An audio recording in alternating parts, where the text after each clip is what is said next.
Hello, welcome to Graceful Grammar Lessons. This lesson will cover the words peace and peace. Let's look at each one individually. Piece is a noun meaning a portion or part of something. For example, I would like a piece of cake, please. A portion of cake. She found a missing piece of the puzzle. A part of the puzzle.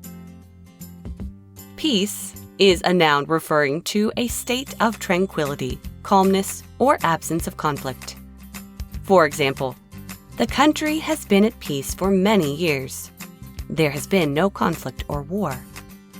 She meditated to find inner peace, a state of calm and tranquility.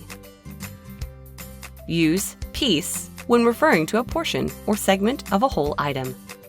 Use peace when referring to a state of calm or the absence of conflict. To summarize, peace refers to a portion or segment of something. Peace refers to a state of tranquility, calmness, or absence of conflict. Don't forget to subscribe, share, comment, and hit that notification bell so we can let you know when we upload.